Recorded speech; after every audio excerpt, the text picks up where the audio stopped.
Student, आज हम mechanics part third का डिस्कशन करेंगे।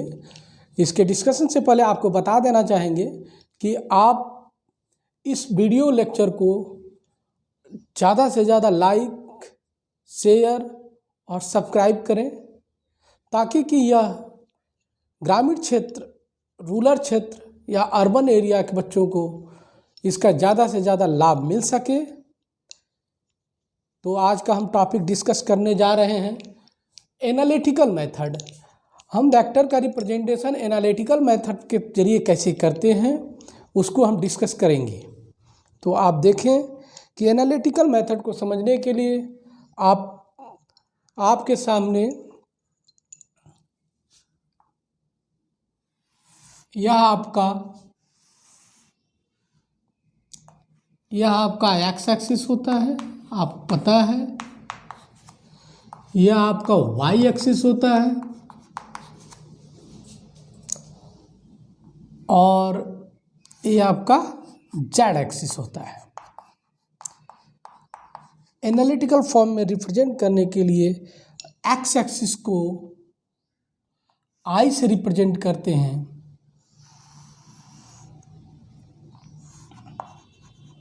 यह आई क्या यूनिट वेक्टर है। वाई एक्सिस को जे से रिप्रेजेंट करते हैं और जेड एक्सिस को हम के से रिप्रेजेंट करते हैं। एक्स वाई जेड में आपको पता है कि इनके बीच का एंगल कितना होता है, 90 डिग्री होता है।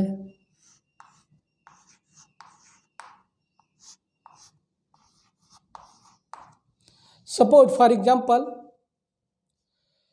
आपको कहा जाए a particle is moving 5 metre along y axis, तो आप कहा जा रहा है 5 मीटर अलोंग वाई एक्सिस। तो आप इसको कैसे लिख पाएंगे? 5 लिखें और इसका यूनिट लगा दें 5J, तो और इसका यूनिट ये मीटर और यूनिट वेक्टर J। यहाँ जो J है ये आपको रिप्रेजेंट कर रहा है कि पार्टिकल किधर है, वाई एक्सिस में 5 मीटर गया। ठीक है, तो इस तरह से हम एनालिटिकल मेथड का रिप्रेजेंटेशन करते हैं। अब आप देखेंगे resolution of vector into rectangular component, मतलब कि हम वेक्टर का रिजोल्यूशन यानी कि वेक्टर को कैसे हम कंपोनेंट में ब्रेक करेंगे, क्यों किया जाता है, कैसे किया जाता है, इस चीज़ का डिस्कस इस टॉपिक में आप करेंगे। आप देखेंगे कि अगर सपोज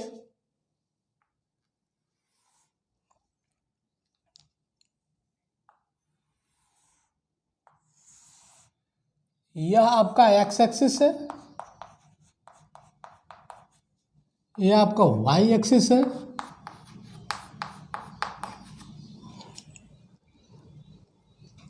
इसमें आपको एक वेक्टर दिया गया है ए,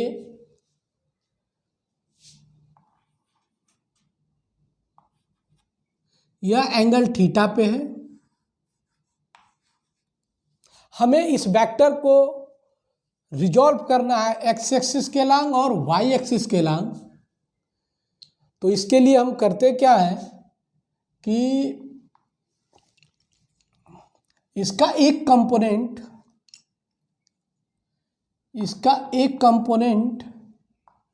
एक्स के लॉन्ग आएगा,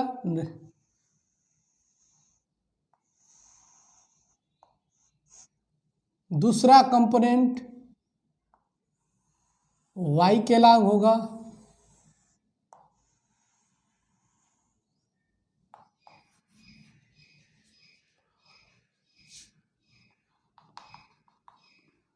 सपोज ए ओ है, आपको ए है, ए सी है, ए बी है।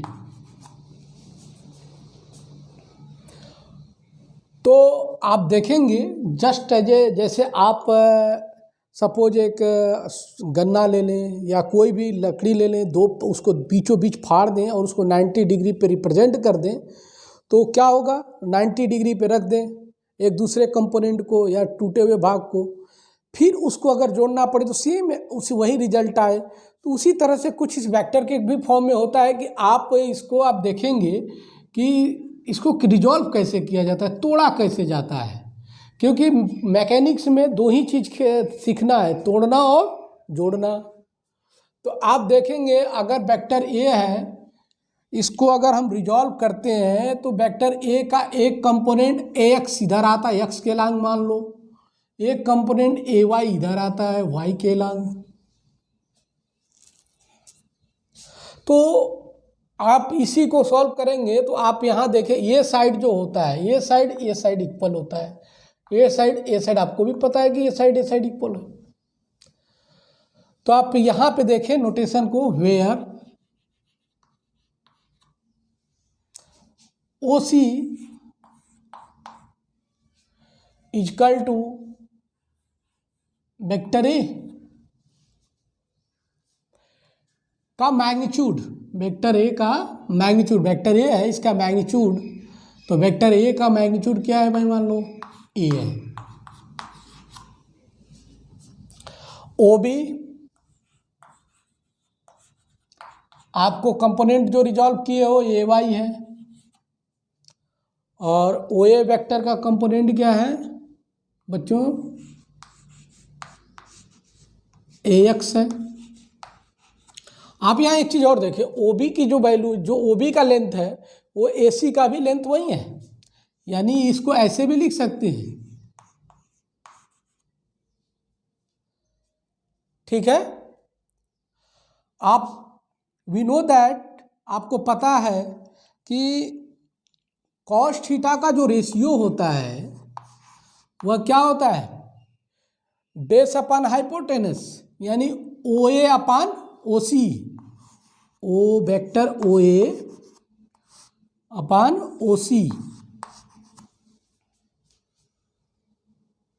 तो आप यहाँ पे वैल्यू पुट कर दें, या फिर आप लिख सकते हैं OA equals to OC cos theta. इसको और आगे सिंप्लीफाई कर लें तो OA की वैल्यू क्या है, AX इक्वस टू OC का मैग्नीट्यूड कितना है, A कॉस थीटा। ये फर्स्ट इक्वेशन। आप सेकंड में देखें, सिमिलरली साइन थीटा का जो रेशियो होता है परपेंडिकुलर बाय हाइपोटेनस, यानी कि आप कह सकते हैं OB अपान में OC या और AC अपान में OC। तो आप पाएंगे कि AC equals to OC sine theta, ठीक है। तो बच्चों ये क्या पाएंगे, OC साइन थीटा। इसको आप इसमें AC की वैल्यू पुट करो तो AC बराबर क्या कंपोनेंट आपने मान रखा है, लेट अस कंसीडर AY के बाद OC की वैल्यू क्या है, A, और A क्या हो जाएगा, साइन थीटा। OC की वैल्यू क्या है, A साइन थीटा। ये सेकेंड इक्वेशन हो गया। आप पाएंगे रिजल्टेंट जो ये, यानी कि आपने इसको रिजॉल्व किया तो AX की वैल्यू क्या है, A कॉस थीटा, और आप देखेंगे AY की वैल्यू क्या है, A साइन थीटा।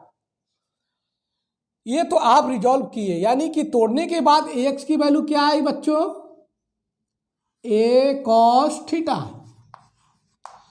इसको रिजॉल्व करने के बाद क्या आया, A साइन थीटा।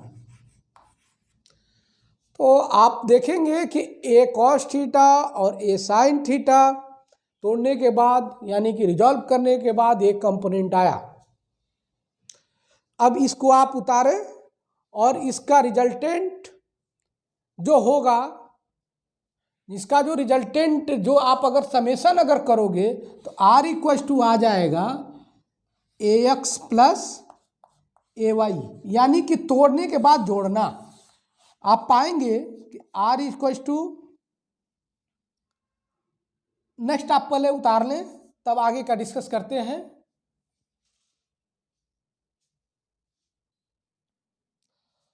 हाँ, आपने देखा कि रिजॉल्व करने के बाद A X component A cos theta आया, A Y component A sine theta आया।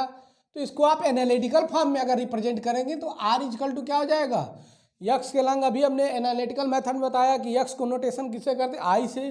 तो लिख सकते हैं ए, पहले ए एक्स लिख लो, ए एक्स आई, यानी कि यक्स के अलॉन्ग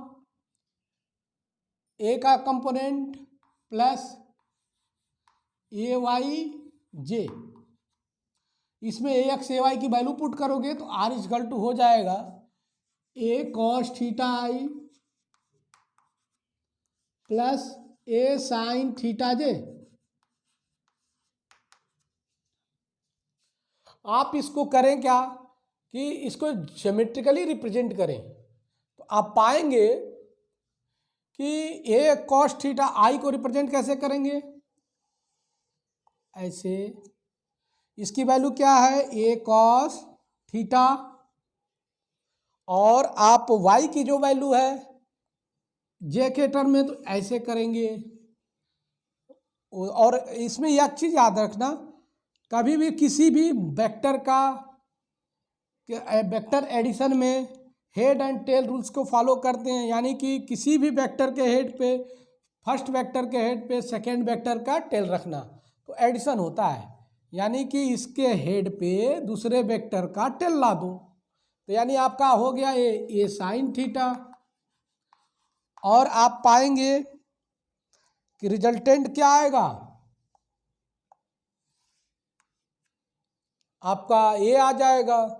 इसकी वैल्यू निकाल लेंगे, we can apply triangle law of additions. मैं ट्रायंगल लॉ ऑफ एडिशन आप लोग को पढ़ा चुका हूं। यह एंगल क्या निकल आएगा, अल्फा।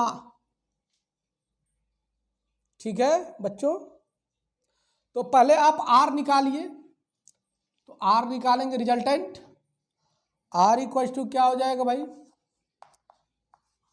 परपेंडिकुलर का स्क्वायर प्लस बेस का स्क्वायर, यानी ए साइन थीटा का होल स्क्वायर प्लस ए कॉस थीटा का होल स्क्वायर। इसको आप सॉल्व करें तो पाएंगे ए स्क्वायर साइन स्क्वायर थीटा, और ये आप पा जाएंगे ए स्क्वायर कॉस स्क्वायर थीटा। इसमें से ए स्क्वायर को आप कॉमन ले लें तो आपका आ जाएगा A square equal to sine square theta plus cos square theta. आपको अच्छे से पता है sine square theta plus cos square theta equal to 1, यानी कि क्या हो जाएगा, अंडर रूट में ए का स्क्वायर इंटू 1 तो मल्टीप्लाई करोगे वही वैल्यू आएगी, यानी कि आर की वैल्यू क्या आ गई, ए। पुनः रिजल्टेंट यही आया, यानी कि इसको जोड़ने के लिए ये टेक्निक अपनाएंगे, और जोड़ने पर रिजल्टेंट अगर ये आ गया तो यानी कि हमने जो तोड़ा है वो सही है। तोड़ करके जोड़ने के बाद भी वैल्यू पे कोई फर्क नहीं पड़ रहा, इसीलिए हम साइन और कॉस के टर्म में जोड़ते हैं। Nearer to angle cos term लेते हैं, away from angle nearer to angle cos term लेंगे, और away from angle sine term लेंगे। ठीक है बच्चों, तो आप इसको उतारें। अब आप देखेंगे resolution of vector in Cartesian coordinate system देखेंगे हम कैसे कार्टेशियन कोऑर्डिनेट सिस्टम में वेक्टर को रिजॉल्व करेंगे। और इसके लिए हम एक एग्जांपल लेते हैं, यानी क्वेश्चन लेकर के इसको डिस्कस करेंगे। आप पाएंगे कि एक क्वेश्चन है, a man walks 10 kilometre in a direction 60 degree north of east, then find its displacement along east and along north. इसको समझने के लिए आप कार्टेशियन कोऑर्डिनेट सिस्टम बना लें। ये आपका क्या होता है भाई, आपका ये एक्स एक्सिस है, ये आपका वाई एक्सिस है। अब question according to question 10 kilo man क्या हो रहा है, 10 kilometre in a direction 60 degree north of east. तो आप पहले ये किस क्वाड्रेंट में जा रहा है आपको डिस्कस कर चुका हूँ, कैसे रिप्रेजेंट करना है। तो आप देखेंगे ये फर्स्ट क्वाड्रेंट में जाएगा और इस क्या होगा, एक स्केल ले लेंगे 10 किलोमीटर बराबर 1 सेंटीमीटर, या कोई भी आपके चॉइस के ऊपर है क्या लेते हैं। तो यह 10 किलोमीटर किधर गया, आपको नॉर्थ में गया 60 डिग्री। तो नॉर्थ ऑफ ईस्ट में मैंने बताया था कि ऑफ साइड में, ऑफ के बाद वाले पे पेन रखो और इसे घूम जाओ। तो आप पाएंगे कि इसका एंगल क्या है, ये 60 डिग्री। ये आपने रिप्रेजेंट कर लिया। अब इसको रिजॉल्व करिए। तो रिजॉल्व करने के लिए अभी मैंने रिजोल्यूशन पढ़ाया,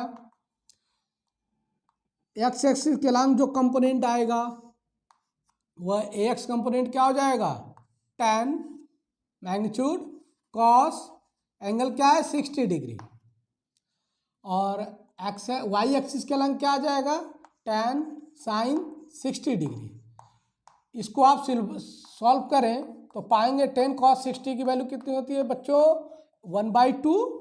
और आप देखेंगे ये क्या आ जाएगा, कट गया, ये आ गया 5 और ये क्या आ जाएगा, सॉल्व करने के बाद tan √3/2, एंगल साइन 60 का √3/2 कैंसिल, और ये आ जाएगा 5√3। तो आप पाएंगे कि इसका आंसर जो है डिस्प्लेसमेंट अलोंग नॉर्थ के ईस्ट क्या, अलोंग ईस्ट क्या है, अलोंग ईस्ट है 5 किलोमीटर, और अलोंग नॉर्थ क्या है 5√3 किलोमीटर। हम इसको एनालिटिकल फॉर्म में भी रिप्रेजेंट कर सकते हैं। तो क्या कैसे लिख सकते हैं, 5i + 5√3j।